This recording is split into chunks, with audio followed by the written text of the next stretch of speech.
À travers les âges, il y a eu un grand nombre de visionnaires, de grands penseurs et d'inventeurs de génie. Parmi eux, un petit garçon né à Nantes en 1828 appelé Jules. En grandissant, il deviendra l'une des figures importantes du XIXe siècle. Il évoluera aux côtés de grands personnages tels que Victor Hugo ou Alexandre Dumas. Grand visionnaire, on lui doit dans ses écrits les premières mentions de ce que nous appellerons plus tard des hologrammes ou la visioconférence. Inventeur plus ou moins heureux, il imagina le concept des îles pour milliardaires, du fulgurateur, préfigurant nos missiles, ou bien encore la chaise électrique, 30 ans avant son expérimentation à New York. Néanmoins, c'est pour un tout autre domaine qu'on se le rappelle tous. Ayant imaginé des moyens de transport extravagants pour l'époque, comme le Nautilus, l'Albatros ou l'Épouvante, ou bien un vaisseau spatial tiré vers la Lune, Jules Verne était un grand visionnaire des moyens de transport. Pour référence, tous les véhicules de l'époque fonctionnaient à la vapeur.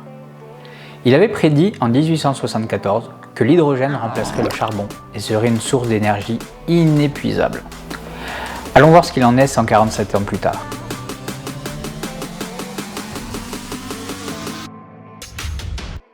Le développement des véhicules à hydrogène et les avancées dans le domaine s'inscrivent dans le contexte particulier de la diminution des ressources pétrolières.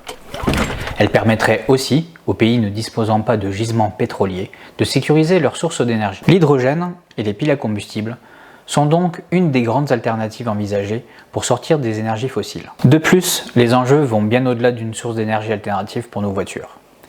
La recherche de sources d'énergie renouvelables et propres est devenue une nécessité pour faire face aux changements climatiques induits par l'activité humaine. Je sais très bien qu'il existe encore aujourd'hui des réticents, des climato-sceptiques, des fans de complot ou des personnes avec des œillères si grandes qu'ils peuvent croire encore à leurs propres mensonges. Tout ce que j'ai à dire à leur sujet, c'est que je leur souhaite bon courage pour la suite, ils en auront besoin. Mais bon, je m'égare un peu de mon sujet là. Ce n'est pas un secret, l'hydrogène ne s'est pas imposé comme notre source d'énergie principale jusque-là. Le problème est qu'il y a de réelles difficultés techniques à le produire à grande échelle, à le stocker et à l'acheminer. Le fait est qu'aujourd'hui, quand on parle d'alternatives au pétrole, on pense plutôt aux véhicules électriques à batterie au lithium. Pourtant, à l'origine, la promesse de l'hydrogène était grande. De longues distances sans remplir le réservoir, remplissage en un instant et une énergie respectueuse de l'environnement. Mais pendant ce temps, de l'autre côté de l'océan Atlantique, chez l'oncle Sam, un autre outsider a émergé à un moment opportun avec son premier modèle commercialisé, une Lotus Elise modifiée avec une motorisation électrique. Un véhicule de luxe aux performances et à l'autonomie remarquables pour l'époque qui va contribuer à rendre le véhicule électrique désirable, dont la cote de popularité était au plus bas. Et on peut dire que Tesla, vous en aurez peut-être entendu parler, va avoir un certain succès.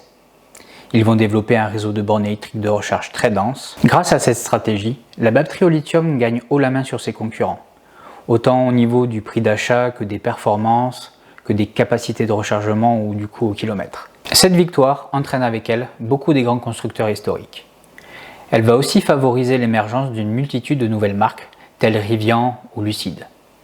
Le véhicule à hydrogène a perdu face à la concurrence des véhicules électriques. Alors, que s'est-il passé? Où sont passés tous ces véhicules qui devaient révolutionner le monde? Pour mieux comprendre où vont les choses, regardons où elles ont commencé. Les premières découvertes remontent à Philippe le Bon avec la fabrication du gaz d'hydrogène. Puis, plus tard, Sir William Robert Grove, en 1839, crée la première pile à combustible.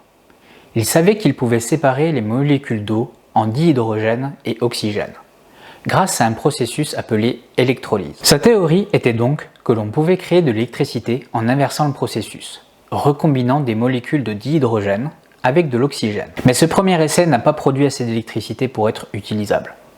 Et bien qu'il ait prouvé la théorie, ce n'est pas avant 1953 que Francis Thomas Bacon crée une pile à combustible de 1 kW. Avec quelques améliorations, en 1959, il arrivera à créer une pile de 5 kW qui deviendra le standard des cellules commerciales.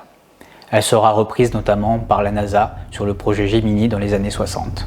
Et c'est à partir de là qu'il y a eu un vrai début de succès commercial. Mais alors, comment elle fonctionne?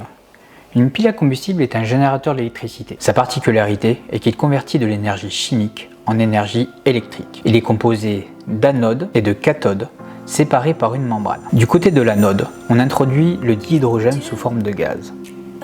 Les réactions chimiques brisent la molécule de dihydrogène, ce qui libère des électrons et des protons.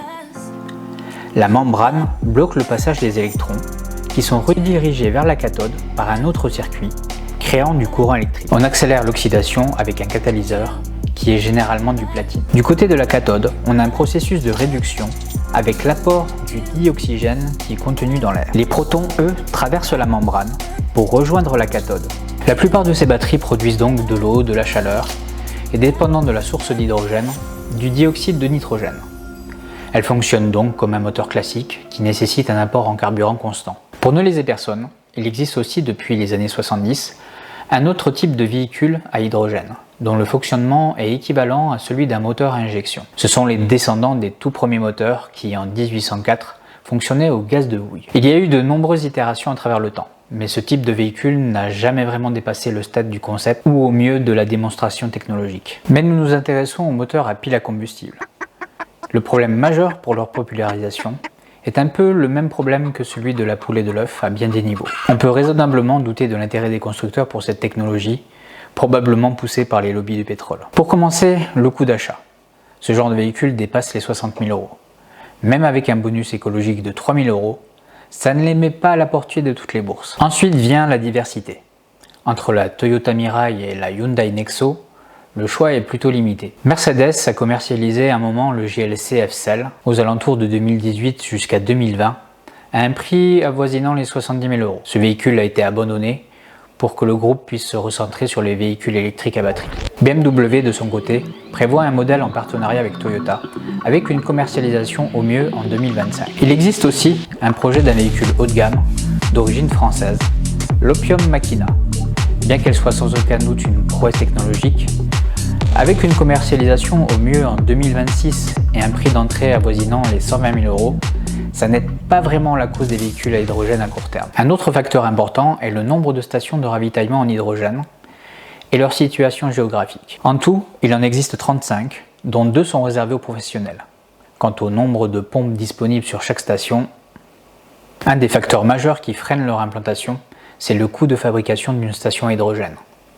Avec une fourchette de prix comprise entre 3,5 millions et pour les plus petites 600 000 €, si vous comparez au coût d'une petite station à essence qui est comprise entre 120 000 et 150 000 €, vous comprendrez que ce genre de projet n'est pas simple à défendre. Malgré tout cela, la France se situe plutôt pas mal au niveau du coût du carburant, avec un prix oscillant entre 10 et 12 € du kilogramme. Le prix du plein pour le client oscille entre 56 et 76 €, pour une autonomie de 650 à 700 km. Ce qui donne quelque chose d'équivalent à un moteur à combustion. Le temps de remplissage du véhicule est aussi équivalent à celui d'un réservoir à essence. Ici, il n'y a pas de perte et pas de gain. Le facteur qui vient chapeauter tout ça, c'est le rendement. Pour l'hydrogène, après électrolyse, le rendement est de 75%. Une fois conditionné, on tombe à 65%. Puis, il faut le convertir en électricité. Là, on arrive à 40%. Avec le moteur à pile à combustible, cette électricité est utilisée pour faire fonctionner le moteur. Là, le rendement tombe à 38% de notre capacité énergétique de départ. Pour comparaison, un véhicule à carburant fossile se situe entre 25 et 35%. On n'est pas si mal. Mais un véhicule électrique a un rendement de 80%. Et si on prend en compte la production de carburant, le véhicule électrique se retrouve avec un rendement de 73%, accusant une perte à la production de 5%. L'hydrogène, quant à lui, arrive à 22%. La perte à production est de 30%, plus 26% pour le transport. Quant à l'essence, on arrive à 13%. Il y a une perte de 30% à la production et de 37% à la synthèse. Pour résumer, nous avons des petites séries et très peu de choix. Des paramètres qui ne permettent pas de faire baisser les prix, ce qui ne facilite pas leur démocratisation. Et quand on a payé ce genre de prix pour un véhicule, on espère pouvoir le conduire où on veut. Les véhicules à hydrogène ont donc quelques problèmes de taille à relever pour être en mesure de faire face à leur concurrence.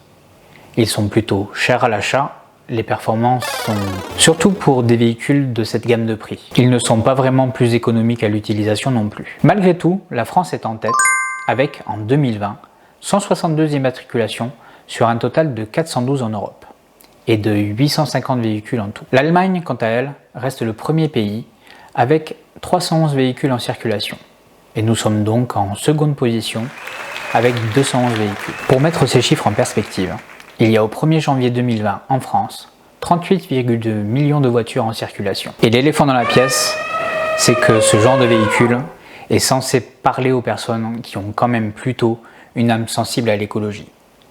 Car il faut une certaine motivation pour adopter une technologie, surtout quand on est dans les premiers. Et au niveau du véhicule, le constat est plutôt bon. On fabrique de l'eau dans un réservoir qu'il faut vider périodiquement. Tout est ok, même si à votre place, je ne la boirais pas. Cependant, malgré que l'hydrogène soit l'élément le plus abondant de l'univers, il n'existe pas dans sa forme pure sur Terre. Il est généralement lié à des atomes d'oxygène, de carbone ou de méthane.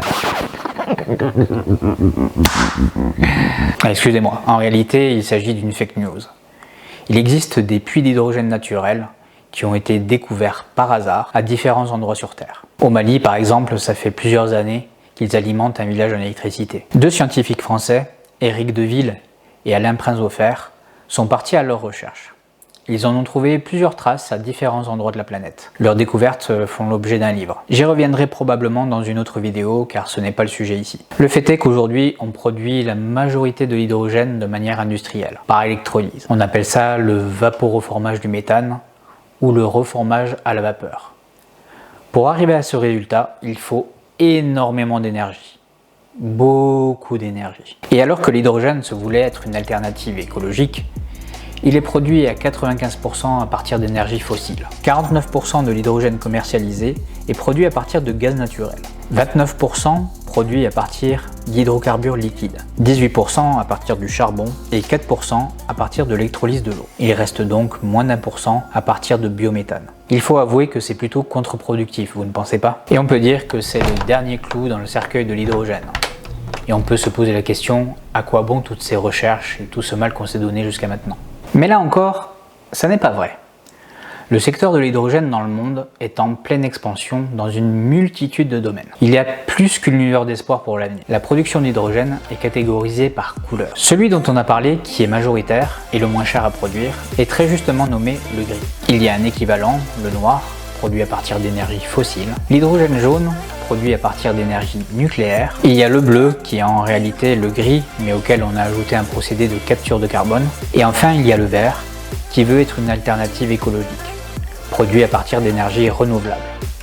Aujourd'hui encore c'est le plus cher à produire, mais il y a néanmoins de nombreux travaux pour améliorer le processus et réduire drastiquement les coûts. Là où pour des véhicules personnels légers, l'hydrogène n'est pas très compétitif ou avantageux face à sa concurrence, il l'est bien plus quand on passe à une autre échelle. L'hydrogène est très léger, donc en grande quantité, il ne pénalise pas énormément le véhicule, contrairement aux batteries. Avec des batteries, pour aller plus loin, il vous faut plus de batteries. Et pour transporter ces batteries, il vous faut encore plus de batteries. Pour l'hydrogène, un véhicule lourd qui porte de grosses charges et fait de longs trajets est donc une cible de choix. J'imagine que vous avez compris où je veux en venir. Les poids lourds, les bus, les chariots élévateurs sont de très bonnes applications pour les piles à combustible. Un autre cas qui résiste aux batteries au lithium est l'aviation.